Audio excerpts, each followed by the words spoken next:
Hello everyone, मेरा नाम है नीरज और स्वागत है आपका दर्शन एकेडमी की हिंदी इंग्लिश डेली क्लास में, जिसमें हम वन वर्ड कर रहे हैं 10। तो वाक्यांश के लिए एक शब्द आपको मैं पहले 20 करवा रहा था, अब 15 करवा रहा हूँ, क्योंकि हमने 5 शब्द युग स्टार्ट कर दिए हैं और मुहावरे करवाता हूँ 10।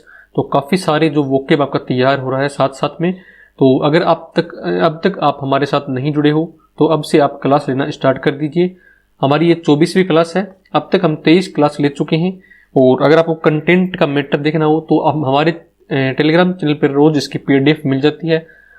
अगर आप पीडीएफ पढ़ना चाहो तो पीडीएफ भी पढ़ सकते हो। बाकी मैं आपको सजेशन देना चाहूँगा, पर्सनली राय है मेरी कि आप क्लास लिया करो, क्योंकि क्लास में मैं काफ़ी सारे वर्ड्स की और भी मीनिंग बताता चलता हूँ और भी टॉपिक है उनको आपस में कनेक्ट कर देता हूँ। जैसे बीच में कोई संधि का आ गया तो मैं संधि बता देता हूँ, तो उससे वो टॉपिक भी आपके रिविजन होते चलते हैं। और मैं जो बीच बीच में जो भी वर्ड्स आते हैं उनके अर्थ भी बताते हुए चलता हूँ ना। तो ये आरएस मेंस में, हाई कोर्ट एलडीसी में और राजस्थान की जो भी भर्ती है, जब हिंदी इंग्लिश सब में है, लगभग सब में है, तो उनमें सब में काम आएगी। और जल्दी हम हमारी फ्री टेस्ट सीरीज स्टार्ट करने वाले हैं, तो हमारे साथ बने रहें आप। चलिए स्टार्ट करते हैं। सबसे पहले देखते हैं शब्द युग। पहला है अम्ब। अम्ब का अर्थ होता है माता। किसको बोलते हैं? माता का पर्यायवाची है अम्ब, ठीक है। अम्ब वो बोलते हैं माता। तो आप जब भी अपने हमारे पर्यायवाची शब्द पढ़ोगे ना, तो उस टाइम आपको याद रहना चाहिए कि अम्ब का एक अर्थ माता भी होता है ना। अम्ब का एक अर्थ माता भी होता है। दूसरा है अम्बु। अम्बु मतलब आपको पता ही होगा पानी होता है, ठीक है, पानी या जल। अम्ब का अर्थ है माता और अम्बु का अर्थ है जल, ठीक है, जल या पानी। नेक्स्ट है इंदु। इंदु को बोलते हैं, किसको बोलते हैं? चंद्रमा को, ठीक है, चंद्रमा को बोलते हैं इंदु, चंद्रमा। इंदुर क्या होता है? इंदुर मतलब चूहा। इंदुर मतलब चूहा, ठीक है, चूहा। इंदु तो चंद्रमा और रे लग गया तो हो गया चूहा, ठीक है, चूहा। नेक्स्ट है कटक। कटक मतलब होता है सेना। कटक मतलब होता है सेना, ठीक है। और कंटक मतलब होता है कांटा, ठीक है, कांटा।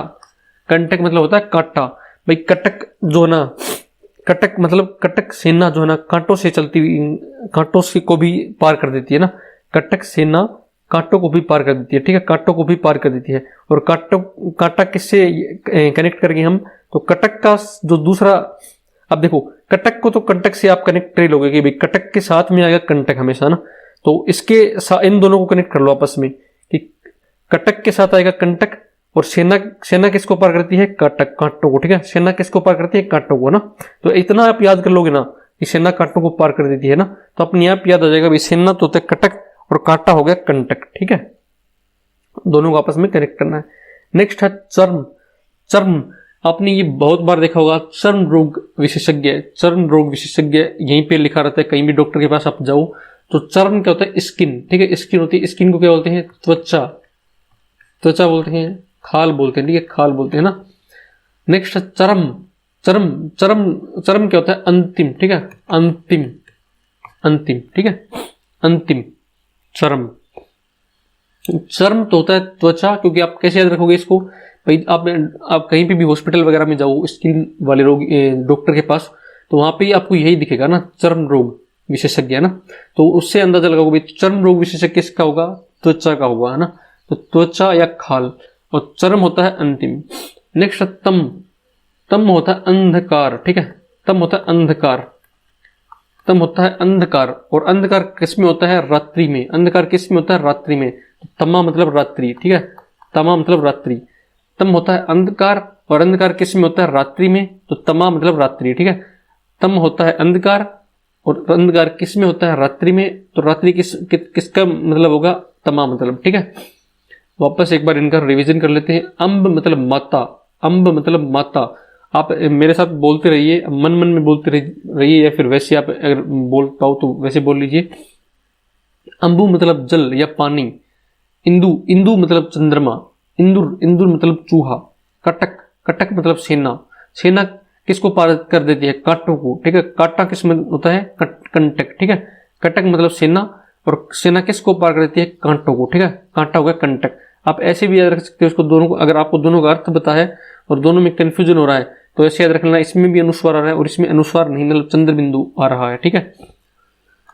नेक्स्ट है चर्म होता है त्वचा या खाल। त्वचा या खाल, और चरम होता है अंतिम, ठीक है, चरम अंतिम, और ये चरम। तम, तम होता है अंधकार, तम होता है अंधकार, अंधकार किस में होता है? रात्रि में, ठीक है, अंधकार किस में होता है? रात्रि में, और रात्रि क्या होती है? तमा, ठीक है, रात्रि होती है तमा। अब हम देखते हैं वाक्यांश के लिए एक शब्द, ठीक है, वाक्यांश के लिए एक शब्द। पहला है सत्व, रज और तम का समूह, सत्व, रज और तम का समूह। तो भाई ये सत्व, रज और तम है ना, ये क्या है? 3 गुण हैं, ठीक है, तो इसलिए इनको बोला जाता है त्रिगुण, ठीक है, त्रिगुण। अगर ये तीनों साथ हो गई, इनका समूह बन गया, तो उसको बोलेंगे त्रिगुण, है ना, सत्व, रज और तम का समूह त्रिगुण, ठीक है। नेक्स्ट है जिसके पेट को मां ने रस्सी से बांधा था, जिसके पेट को मां ने रस्सी से बांधा था। पेट होता है उदर, और रस्सी होती है दाम, रस्सी को बोलते हैं दाम, ठीक है, तो जिसको पेट को रस्सी से बांधा था उसको बोलते हैं दामोदर, ठीक है, दामोदर, दाम प्लस उदर, दामोदर, गुण संधि होगी यहाँ पे, दाम प्लस उदर। जल्दी ही हम हमारा संधि का टॉपिक स्टार्ट करने वाले हैं, उसमें आपको सारे कंफ्यूजन दूर हो जाएंगे। जो भी आप टॉपिक पढ़ोगे इसमें, उसमें संधि तो आपको काम आनी ही है, और संधि आपके सबसे इंपॉर्टेंट भी है, और सबसे ज्यादा क्वेश्चन उसके पूछे जाते हैं ना। तो क्या हो गया, जिसके, अब वापस इस पे आ जाते हैं, जिसके पेट को मां ने रस्सी से बांधा था उसको बोलते हैं दामोदर, है ना। नेक्स्ट है कृष्ण का सारथी, कृष्ण का सारथी जो कौन था? दारुक, ठीक है, दारुक, रू छोटा है, ठीक है, दारुक। नेक्स्ट है पर पुरुष से प्रेम करने वाली, पर पुरुष से प्रेम करने वाली, उसको बोलते हैं पर किया, ठीक है, पर किया। आप इससे अंदाजा लगाना भाई, देखो जैसे पर पुरुष से प्रेम करने वाली के लिए क्या क्यों कर रहे हैं? पर किया, ठीक है, पर किया, पर पुरुष से प्रेम करने वाली को बोलते हैं पर किया, ठीक है, पर किया। नेक्स्ट है जिसमें दया का भाव न हो, दया का भाव न हो, जिसमें जो व्यक्तियों पर दया नहीं करता, निर्दयता से व्यवहार करता है, ठीक है, तो उसको बोलते हैं निर्दय, ठीक है, निर्दय है वो, या फिर निष्ठुर, ठीक है, निष्ठुर। एक बार थोड़ा सा आपको वापस लिख देता हूं मैं, निर्दय या फिर निष्ठुर ना। नेक्स्ट है दूसरे की या दूसरे में बुराई खोजने वाला। आपको मैंने पहले बताया था एक बार कि दूसरों में छिद्रों, दूसरे में छिद्रों या दोषों को खोजने वाला, उसको बोलते हैं छिद्रान्वेषण, छिद्रान्वेषण। और खोजने वाले को क्या बोलेंगे? छिद्रान्वेषी, छिद्रान्वेषी, ठीक है। तो वही बात है, वापस रिपीट कर रहा हूं एक बार, इसको इंपॉर्टेंट है इसलिए। दूसरों में बुराई खोजने वाला उसको बोलते हैं छिद्रान्वेषी, और खोजना क्या बोलते हैं? छिद्रान्वेषण, ठीक है, छिद्रान्वेषण। नेक्स्ट है बिना किसी बाधा के, बिना किसी बाधा के उसको बोलेंगे निर्बाध, निर्बाध, ठीक है, निर्बाध, बिना किसी बाधा के, ठीक है, निर्बाध, निर्बाध। नेक्स्ट है अपने स्थान पर अचल रहने वाला, अपने स्थान पर अचल रहने वाला, जो कि मतलब स्थिर रहता है, अचल मतलब स्थिर रहता है, गति नहीं करता है, तो उसको बोलते हैं अचल, ठीक है, तो उसको बोलते हैं ध्रुव, ठीक है, ध्रुव। ध्रुव क्यों बोलते हैं? जो ध्रुव तारा होता है ना, ध्रुव तारा, वो अपने स्थान पर स्थिर रहता है ना, न वो गति करता है और न ही मतलब इधर उधर वो अपनी स्थिति को चेंज करता है ना, तो अचल रहता है ध्रुव तारा, ठीक है। इसलिए अपने स्थान पर अचल रहने वाला क्या होता है? ध्रुव, ध्रुव, ठीक है। और जो अपनी जगह से डिगे नहीं उसको बोलते हैं अडिग, ठीक है, अडिग, अडिग। नेक्स्ट है जो सुख दुख से परे हो, जो सुख दुख से परे हो उसको बोलते हैं परमहंस, ठीक है, परमहंस, परमहंस। जो सुख दुख से परे हो उसको बोलते हैं परमहंस, ठीक है, परमहंस। नेक्स्ट है जो ममत्व से रहित हो, जो ममत्व से रहित हो उसको बोलते हैं निर्मम, ठीक है, निर्मम, निर्मम। जो ममत्व से रहित हो उसको बोलते हैं निर्मम, निर्मम, ठीक है। नेक्स्ट है पदार्थ का अत्यंत सूक्ष्म भाग, पदार्थ का अत्यंत सूक्ष्म भाग। भाई कोई भी पदार्थ है ना, उसके सबसे मतलब हम उसके टुकड़े करते जाएं, करते जाएं, करते जाएं, ठीक है, तो फिर अणु आएगा। अणु से भी छोटा क्या होता है? परमाणु, ठीक है, परमाणु, परमाणु। परमाणु में कौन सी संधि है भाई? परम प्लस अणु, तो ए आ रहा है, इधर भी आ रहा है, ठीक है, परम प्लस अणु, ए प्लस ए हो गया आ, और कौन सी संधि होगी? दीर्घ संधि, ठीक है। पदार्थ का अत्यंत सूक्ष्म भाग क्या है? परमाणु। नेक्स्ट है गिरने से कुछ ही बची इमारत, गिरने से मतलब ध्वंस होगी, ठीक है, गिरने से मतलब ध्वंस होगी, ठीक है। और कुछ ही बची इमारत, तो अवशेष बचा उसका, ठीक है। बचने का मतलब होता है अवशेष, ठीक है।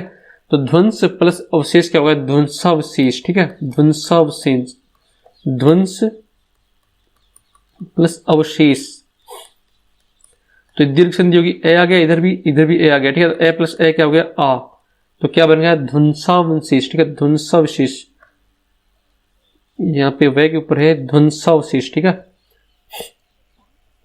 गिरने से कुछ ही, मतलब गिर गई तो ध्वंस हो गई, तो कुछ ही बची के लिए हमने यूज किया अवशेष, ठीक है। तो क्या बन गया, ध्वंसावशेष। नेक्स्ट है व्यापारिक वस्तुओं को किसी दूसरे देश में भेजना। व्यापारिक वस्तुओं को किसी दूसरे देश में भेजना, उसको बोलते हैं निर्यात, ठीक है। निर्यात, एक्सपोर्ट, एक्सपोर्ट। और मंगवाना, कोई भी चीज हम दूसरे देश से मंगवाते हैं उसको बोलते हैं आयात, इंपोर्ट, ठीक है। आयात, इंपोर्ट, आपके इंग्लिश में भी याद आएंगे, आप उससे याद रख सकते हो, ठीक है। एक्सपोर्ट, इंपोर्ट, ठीक है, या निर्यात, आयात। नेक्स्ट, ये आपस में क्या है, विलोम शब्द भी है, तो उस हिसाब से भी आपको याद रखने हैं, और इसमें तो काम आ ही रहे हैं ना। नेक्स्ट है नाक से निकलने वाला, अपने आप निकलने वाला खून। नाक से अपने आप निकलने वाला खून, तो उसको बोलते हैं नक्शीर, ठीक है। नक्शीर, आपको सबको पता होगा बचपन में या फिर अभी भी गर्मियों के टाइम में, मतलब आपको कभी ना कभी नक्शीर जरूर आई होगी, ठीक है। नाकों में से ब्लीडिंग जो होने लगती है अपने आप, उसको बोलते हैं नक्शीर, है ना। नेक्स्ट है जो दूसरों का भला करता हो, जो दूसरों का भला करता हो, मतलब पर, दूसरों का मतलब पर, ठीक है। और भला मतलब उपकार करता हो, ठीक है। भला मतलब उपकार, ठीक है। तो दूसरों का भला करता हो, पर प्लस उपकार, तो क्या हो गया, परोपकार, ठीक है। परोपकार करना, दूसरों का भला करना क्या होता है, परोपकार करना। और जो व्यक्ति जो करता है भला उसको बोलते हैं परोपकारी, ठीक है। परोपकारी, परोपकारी, जो दूसरों का भला करता हो उसको बोलते हैं परोपकारी, ठीक है। दूसरों का भला करना क्या होता है, परोपकार, पर प्लस उपकार, ठीक है। पर मतलब दूसरा, उपकार मतलब भला, तो परोपकारी हो गया। और इसको एक अर्थ, एक वर्ड और भी इसके लिए, परमार्थी, ठीक है। परमार्थी, परमार्थी, ठीक है। परमार्थी, परमार्थी, ठीक है। अब एक बार इनका रिवीजन कर लेते हैं हम। वाक्यांश के लिए एक शब्द का जल्दी जल्दी। सत्व, रज और तम का समूह है त्रिगुण। जिसके पेट को मां ने रस्सी से बांधा था उसको बोलते हैं दामोदर। कृष्ण का सारथी उसको बोलते हैं दारुक, दारुक, ठीक है। पर पुरुष से प्रेम करने वाले उसको बोलते हैं परकिया, परकिया। जिसमें दया का भाव न हो उसको बोलते हैं निर्दय या निष्ठुर। दूसरे की या दूसरे में बुराई खोजने वाला उसको बोलते हैं छिद्रान्वेषी, छिद्रान्वेषी। बिना किसी बाधा के उसको बोलते हैं निर्बाध, निर्बाध। अपने स्थान पर अचल रहने वाला उसको बोलते हैं ध्रुव, ध्रुव। जो अपनी जगह से नहीं डिगे उसको बोलते हैं अडिग, अडिग। जो सुख दुख से परे हो उसको बोलते हैं परमहंस। जो सुख दुख से परे हो उसको बोलते हैं परमहंस। जो मत्व से रहित हो उसको बोलते हैं निर्मम, निर्मम। पदार्थ का अत्यंत सूक्ष्म भाग उसको बोलते हैं परमाणु, परमाणु। गिरने से कुछ ही बची इमारत उसको बोलते हैं ध्वंसावशेष, ध्वंसावशेष। व्यापारिक वस्तुओं को किसी दूसरे देश में भेजना उसको बोलते हैं निर्यात, एक्सपोर्ट, ठीक है, निर्यात। और मंगवाना को बोलते हैं आयात, इंपोर्ट। नाक से अपने आप निकलने वाला खून उसको बोलते हैं नक्शीर, ठीक है, नक्शीर। जो दूसरों का भला करता हो उसको बोलते हैं परोपकारी, परोपकारी या परमार्थी, ठीक है। अब हम देखते हैं मुहावरे। जो 10 मुहावरे हम पढ़ते हैं रोज, वो चलते स्टार्ट करते हैं। पहला है डंके की चोट पर कहना। डंके की चोट पर कहना मतलब एक खुल्लम खुल्ला कहना, ठीक है। डंके की चोट पर कहना मतलब किसी से डरना नहीं है ना, खुल्लम खुल्ला कहूंगा मैं, डंके की चोट पर कहूंगा, है ना, और सबको सुनाकर कहूंगा। तो उसके अर्थ में यूज किया जाता है कि अगर आप किसी से डर नहीं रहे हो अपनी बात कहने में, खुल्लम खुल्ला सबको कह रहे हो या फिर सबको सुनाकर कहना चाहते हो, तो उसको बोलते हैं डंके की चोट पर कहना, ना। डंके की चोट पर कहना मतलब खुल्लम खुल्ला कहना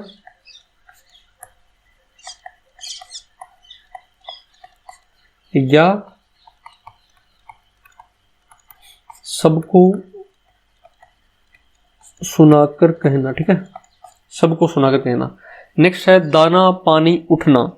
दाना पानी उठना, दाना पानी उठना का 2 अर्थ में, मतलब चलो एक ही अर्थ में, बात तो एक ही है कि जैसे मान लो कहीं पे आप काम कर रहे हो और वहां पे क्या है कि आपको काम नहीं मिल रहा ना, वहां पे आजीविका, जीविका खत्म हो गई ना, वहां से जो आप कंपनी में काम कर रहे थे वो बंद हो गई, वहां पे काम नहीं है ना, तो पहले आप वहां पे रहते थे ना, लेकिन अब वहां पे काम नहीं है तो आजीविका आपकी रही नहीं, तो वहां पे जो भी आपका जो दाना पानी था ना, मतलब आपका खाना पाना सब था वो सब उठ गया ना, आपको वह जगह छोड़नी पड़ेगी ना।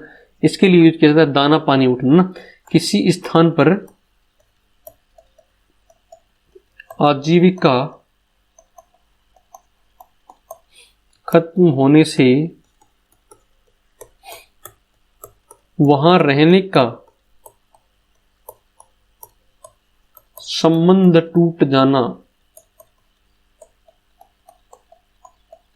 ठीक है, वहां रहने का संबंध टूट जाना। नेक्स्ट है डकार जाना। डकार जाना, डकार जाने को क्या बोलते हैं? हड़प जाना, ठीक है, हड़प जाना। मतलब आपने सुना होगा कि वो जैसे किसी मंत्री ने जनता के पैसे डकार दिए, ठीक है, डकार दिए, मतलब जनता के पैसे कैसे कि आप और हम जैसे जीएसटी भरते हैं, टैक्स भरते हैं ना, और फिर कोई नेता घोटाला कर दे है ना, या फिर अनुचित रूप से कहीं पे आपके हमारे जो जनता का पैसा है उसको लगा दे ना, तो उसको बोलते हैं डकार देना। इसका मतलब हड़प गया, ठीक है, वो मतलब अनुचित रूप से वो धन को क्या किया, उसने यूज कर लिया, ठीक है, अनुचित रूप से धन का यूज करना, धन का उपयोग करना है हड़प जाना, ठीक है। तो डकार जाना क्या होता है? हड़प जाना, ठीक है, हड़प जाना। नेक्स्ट है दाल में काला होना। दाल में काला होना, ठीक है, दाल में काला होना क्या है? संदेहास्पद स्थिति होना, ठीक है, संदेहास्पद स्थिति होना।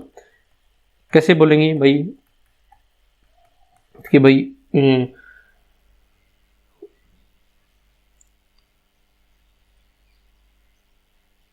जैसे भाई आपके मतलब आप है ना कहीं पे आपका पूरा परिवार कहीं पे गया है ना, और फिर पीछे से आप आ रहे हो ना, मतलब फिर बाद में आप आए 1-2 दिन के बाद में, और आपको गेट का ताला टूटा हुआ मिला ना, तो उसको बोलेंगे कि दाल में कुछ काला है ना। दाल में कुछ काला मतलब संदेहास्पद स्थिति है, जैसे हमने छोड़ा था वैसा कुछ नहीं है, मतलब कुछ ऐसा हम अंदाजा लगा रहे हैं, ठीक है, जो कि संदेहास्पद है ना। तो दाल में काला होना हो गया संदेहास्पद स्थिति, संदेहास्पद स्थिति। नेक्स्ट है झाड़ू फिरना। झाड़ू फिरना भाई क्यों बोलते हैं झाड़ू फिरना? कि किए किराए पर झाड़ू फिर गई मेरे, तो ना किए किराए पर मैंने इतना काम किया और किए किराए पर झाड़ू फिर गया, ठीक है, मतलब आपने कुछ कार्य किया था और फिर लेकिन वो जो प्रयोजन था ना आपका वो पूरा बर्बाद हो गया, ठीक है, किसी कारण से। मतलब किए किराए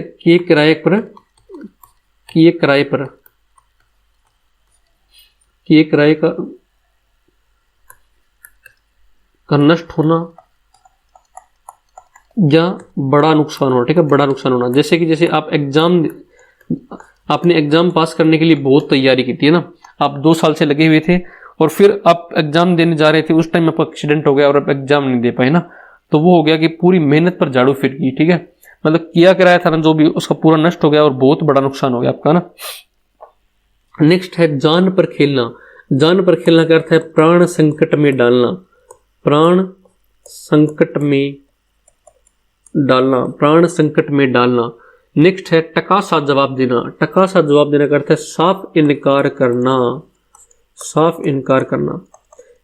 आप किसी के पास गए भाई हेल्प मांगने के लिए, भाई किसी दोस्त के पास कि इस बार रूम रेंट के लिए हमें तुझे 2000 रुपए की कमी पड़ रही है और 2000 रुपए तू दे देना, तो उसने आपको टका सा जवाब दे दिया। टका सा जवाब दे दिया मतलब साफ साफ इनकार कर दिया, बिल्कुल हाँ ना, मतलब कुछ वो हाँ हम बोलते हैं ना हमने मारवाड़ी में, कुछ भी नहीं किया कि हम दे दूंगा ऐसे कुछ, लेकिन साफ मना कर दिया, टका सा जवाब दे दिया, मतलब साफ इनकार कर दिया कि भाई मेरे पास नहीं है पैसे देने के लिए, है ना।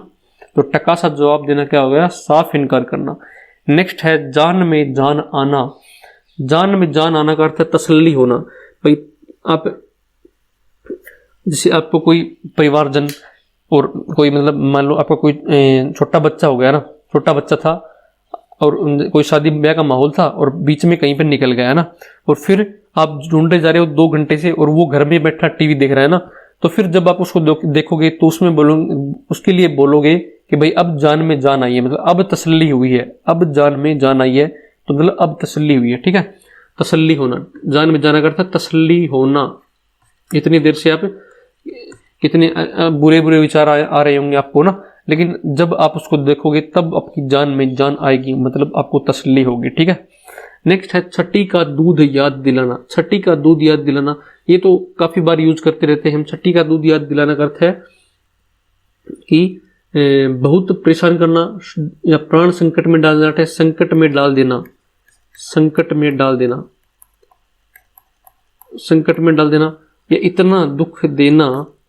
आप किसी को बोल रहे हो कि मैं तुझे छठी का दूध याद दिला दूंगा, तो या तो आप उसको संकट में डाल दोगे या फिर इतना दुख दोगे कि उसको बचपन का सुख याद आ जाएगा। ठीक है, बचपन का जो सुख था ना वो याद आ जाएगा। ठीक है, इतना दुख दोगे उसको कि छठी का दूध याद आए ना, छठी का दूध याद दिलाना, संकट में डाल देना या इतना दुख देना कि बचपन का सुख याद आ जाए। ठीक है, नेक्स्ट है चींटी के पर निकलना, चींटी के पर निकलना। आप देखते हो भाई, जैसे बारिश होती है ना तो उस टाइम जो कीड़े मकोड़े होते हैं ना उनके सबके जो पंख होते हैं ना वो निकल जाते हैं। ठीक है, पर मतलब होता है पंख। ठीक है, पर मतलब होता है पंख, उनके सबके पंख निकल आते हैं ना, पंख निकल आते हैं तो उसको क्या, पंख निकल आते हैं ना तो उसके वो जब बाहर निकल के आते हैं लाइट के इधर उधर, आप देखा होगा कि जो भी हमारी लाइट जलती रहती है उनके पास आसपास आते रहती है ना, तो उनकी पांखें वगैरह वो फिर जैसे जो भी उसके पंख होते हैं वो थोड़ी देर में टूट जाते हैं ना, तो फिर उनका ऐसे माना जाता है कि वो मतलब उनकी फिर बाद में मृत्यु निकट होती है ना, जब पर निकलते हैं जैसे, तो वो उसके बाद में उनका जीवन समाप्त हो जाता है ना। पर निकलते हैं फिर उड़ के आते हैं लाइट के पास, फिर एक मतलब कुछ टाइम तक वहीं रहते हैं और वहीं मर जाते हैं ना। तो चींटी के पर निकलना का अर्थ है मरने के दिन निकट आना। ठीक है, मरने के दिन निकट आना। भाई देखो, समझाने में इनको थोड़ा सा दिक्कत होती है, बट मैं थोड़ा सा स्टोरी बना के इसलिए आपको बता रहा हूं ताकि आपको जो इसकी अर्थ है ना वो अच्छे तरीके से समझ में आए ना। अगर आपको एग्जाम में डायरेक्ट भी याद नहीं आए तो थोड़ा इधर उधर की बातें अगर आपको याद हो, मैं जो एग्जाम्पल दे रहा हूं वो आपका सुना सुनाया याद रह जाए तो आप उसको कर सकते हो ना, इसलिए मैं थोड़ा इधर उधर का बोल देता हूं। अब इनका मुहावरों काम क्या करते हैं, रिवीजन। पहला है डंके की चोट पर कहना है, खुल्लम खुल्ला कहना या सबको सुनाकर कहना, खुल्लम खुल्ला कहना या सबको सुनाकर कहना। नेक्स्ट है दाना पानी उठना, दाना पानी उठना करता है किसी स्थान पर आजीविका खत्म होने से वहां रहने का संबंध टूट जाना, किसी स्थान पर आजीविका खत्म होने से वहां रहने का संबंध टूट जाना। डकार जाना का अर्थ है हड़प जाना या अनुचित रूप से धन को मतलब प्रयोग में लेना। ठीक है, डकार जाना का अर्थ है हड़प जाना, हड़प जाना। नेक्स्ट है दाल में काला होना, दाल में काला होना का अर्थ है संदेहास्पद स्थिति, संदेहास्पद स्थिति या संदेह की स्थिति होना। नेक्स्ट है झाड़ू फिरना, झाड़ू फिरने का अर्थ है किए किराए का नष्ट होना, किए किराए का नष्ट होना या बहुत बड़ा नुकसान होना। ठीक है, बहुत बड़ा नुकसान होना। नेक्स्ट है जान पर खेलना, जान पर खेलना का अर्थ है प्राण संकट में डालना, प्राण संकट में डालना। नेक्स्ट है टका साथ जवाब देना, टका साथ जवाब देना का अर्थ है साफ इनकार करना, साफ इनकार करना। नेक्स्ट है जान में जान आना, जान में जान आना का अर्थ है तसल्ली होना, तसल्ली होना। नेक्स्ट है छठी का दूध याद दिलाना, छठी का दूध याद दिलाना का अर्थ है संकट में डाल देना या इतना दुख देना कि बचपन का सुख याद आ जाए ना। नेक्स्ट है चींटी के पर निकलना यानी मरने के दिन निकट आना, मरने के दिन निकट आना। अब हम देखते हैं इंग्लिश के वन वर्ड। ठीक है, पहला है morning prayer, morning prayer. Morning prayer का अर्थ है सुबह की प्रार्थना, सुबह की प्रार्थना। ठीक है, इसको बोलते हैं मैटिन्स। ठीक है, मैटिन्स, मैटिन्स। ठीक है, अब इसको याद कैसे करेंगे हम भाई, सुबह सुबह हम प्रार्थना करते हैं ना तो हम माटी को सलाम करते हैं, हमारी माटी है ना माटी, उसको सलाम करते हैं। यानी अगर हम मारवाड़ी में इसको बोले माटी को सलाम करते हैं, इसको बोलते हैं माटी ने सलाम करा भाई। ठीक है, माटी ने सलाम करा, तो माटी फिर ने और एस से सलाम। ठीक है, माटी ने सलाम मतलब सुबह की प्रार्थना क्या हो गया, माटी ने सलाम करी है ना, माटी ने सलाम करी है। तो इस ट्रिक से आप याद कर सकते हो, मॉर्निंग प्रेयर को क्या बोलेंगे, माटी ने सलाम। सुबह की प्रार्थना करते हैं उस टाइम माटी ने सलाम करा, इसलिए माटी ने सलाम। ठीक है, नेक्स्ट है the place where young plants are grown. Young plants मतलब जो कि एकदम बिल्कुल नए पौधे होते हैं उनको जहां पे ग्रो करवाया जाता है, जहां पे उगाया जाता है, उसको हम बोलते हैं पौधशाला। ठीक है, पौधशाला। पौधशाला को आपको पता ही होगा, इंग्लिश में बताते ही, अगर किसी को पता नहीं है तो बताते ही आपको पता चल जाएगा, उसको बोलते हैं नर्सरी। ठीक है, नर्सरी, नर्सरी। नेक्स्ट है a government by a small group of powerful person, जो कि छोटे से कोई 4-5 लोग हैं उन जो कि पावरफुल है, उनके द्वारा एक गवर्नमेंट चलाना, मतलब अल्प जन है, ठीक है, अल्प जन है और उनका ही अधिपत्य है, तो उसको बोलेंगे अल्प जनाधिपत्य है, ठीक है, अल्प जनाधिपत्य है, मतलब कुछ लोगों का ही अधिपत्य है, ठीक है, तो उसको बोलेंगे ओलिगार्की, ठीक है, ओलिगार्की। एक बार मैंने पहले भी बताया था आपको, वापस इसका रिवीजन करवा रहा हूं मैं। Oligarchy A government by a small group of powerful persons, अल्प जनाधिपत्य, ओलिगार्की, ठीक है, ओलिगार्की। नेक्स्ट है one who leads others in any field, one who leads others in any field, मतलब जो दूसरों को लीड करता है, ठीक है, लीड मतलब उनसे आगे रहता है ना, तो उसको बोलेंगे अग्रणी, ठीक है, अग्रणी है, अग्रसर है, ठीक है, अग्रणी है या फिर अग्रसर है ना, अग्रसर है ना। इसको इंग्लिश में बोलते हैं पायोनियर, ठीक है, पायोनियर। आपने बहुत बार सुना होगा, बहुत सी कोचिंगों का नाम होता है पायोनियर, ठीक है, पायोनियर मतलब आपको आगे दूसरों से हमेशा रखेंगे वो पायोनियर, ठीक है, अग्रणी है दूसरों से, उसको बोलते हैं पायोनियर, ठीक है, pioneer, PIONER, one who leads others in any field, उसको बोलते हैं पायोनियर। नेक्स्ट है that which can not be seen through, that which can not be seen through, मतलब जिसके आर पार नहीं देखा जा सकता, जिसके आर पार नहीं देखा जा सकता, उसको बोलते हैं अपारदर्शी, अपारदर्शी, ठीक है, अपारदर्शी। That which can not be seen through मतलब अपारदर्शी, जिसके आर पार नहीं देखा जा सकता, उसको कहते हैं अपारदर्शी। इसको बोलते हैं ओपेक, ठीक है, ओपेक, OPAQUE, ठीक है, ओपेक, ओपेक।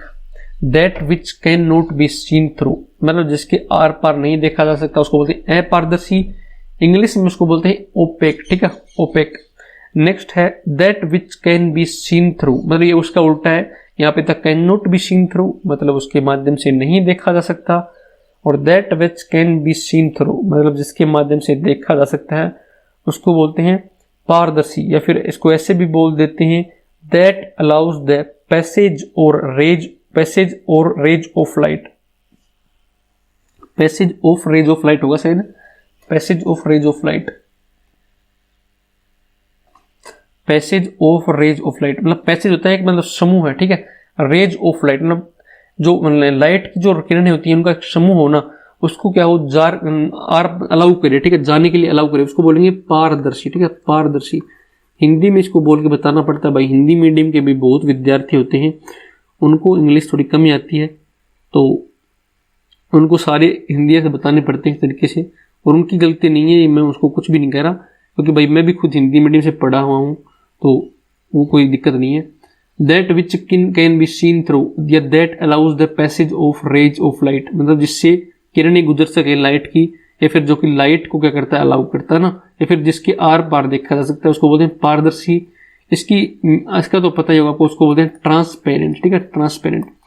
जब भी आपके एंटोनिम्स आएंगे तो वहां पे आप क्या आएगा कि ट्रांसपेरेंट का विलोम शब्द क्या है, यानी उसका एंटोनिम्स क्या है, तो उसको बोलेंगे ट्रांसपेरेंट का है ओपेक, ठीक है, ओपेक। जिस प्रकार पारदर्शी का पारदर्शी होगा तो ट्रांसपेरेंट का होगा ओपेक। नेक्स्ट है one who makes an eloquent public speech, one who makes an eloquent public speech. Eloquent होता है वाक्पटु, वाक्पटु या फिर कोई अच्छा भाषण देता हो, ठीक है। One who makes an eloquent public speech मतलब एक वाक्पटु भाषण देता हो जिससे लोग मंत्र मुग्ध हो जाए, ठीक है, मोहित हो जाए, ऐसा भाषण देता हो, पब्लिक स्पीच देता हो, उसको बोलते हैं सुवक्ता, ठीक है, अच्छा वक्ता है, उसको बोलते हैं सुवक्ता, है ना, सुवक्ता। और इंग्लिश में इसको बोलेंगे ओरेटर, ठीक है, ओरेटर, ओरेटर। देखा ओपेक अलग है, ओपेक है ट्रांसपेरेंट से, वो क्या बोलते हैं अपारदर्शी से, और ओरेटर है, ठीक है, ओरेटर है सुवक्ता, ठीक है, ओरेटर है सुवक्ता, ठीक है, सुवक्ता।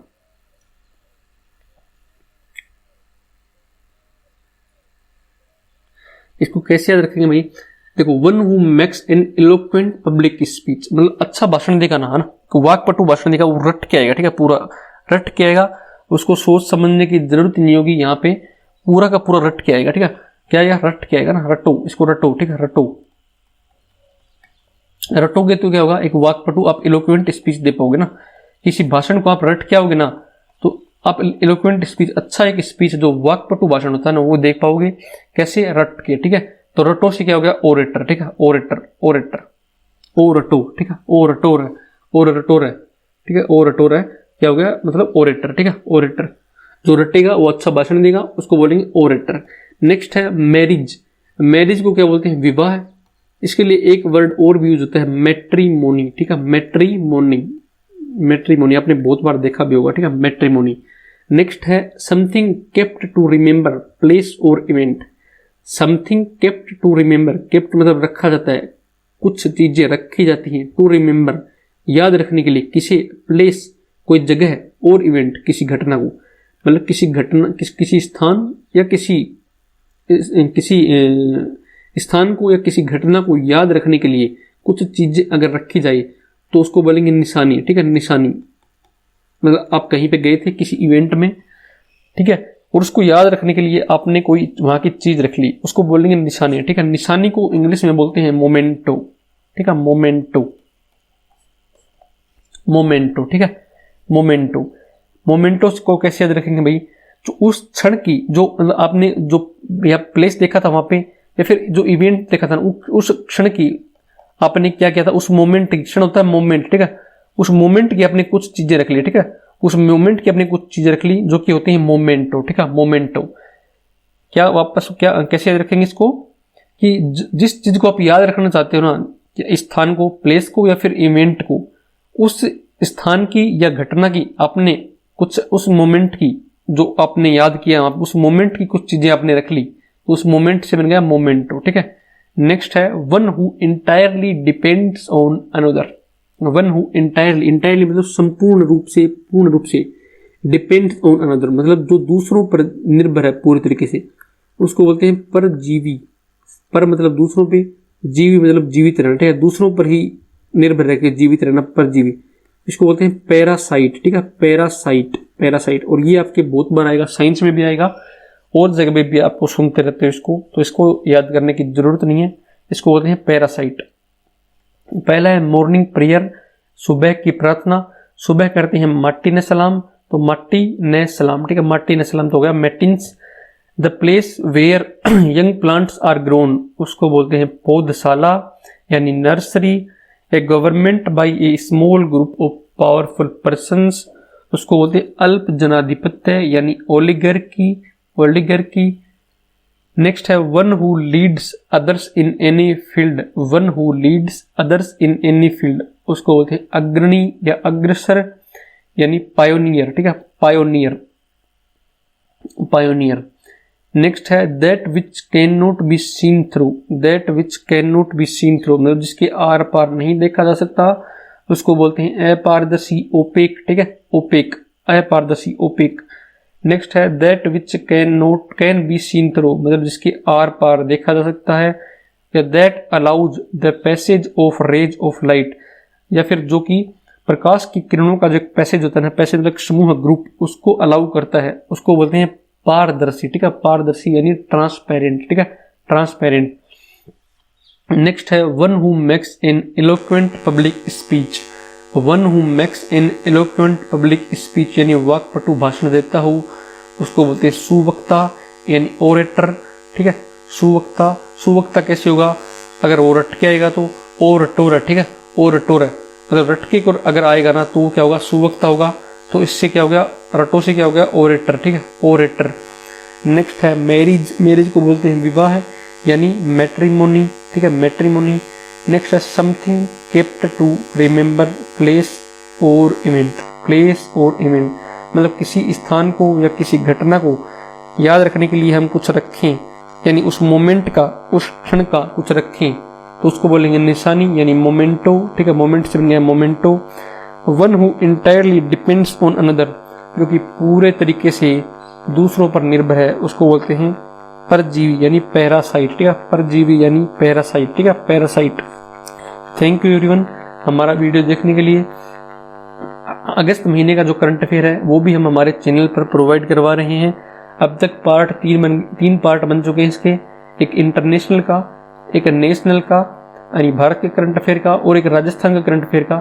ये दोनों क्रोनोलॉजी पर बेस्ड थे, और राजस्थान वाला पार्ट जो आपका क्रोनोलॉजी प्लस सुजस दोनों के आधार पर बनाया गया है।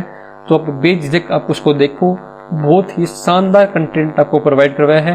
तो अगर आपने नहीं देखा वीडियो तो अभी जाके देखो चैनल पर, इसमें भी मैं आई बटन में लिंक प्रोवाइड करवा दूंगा।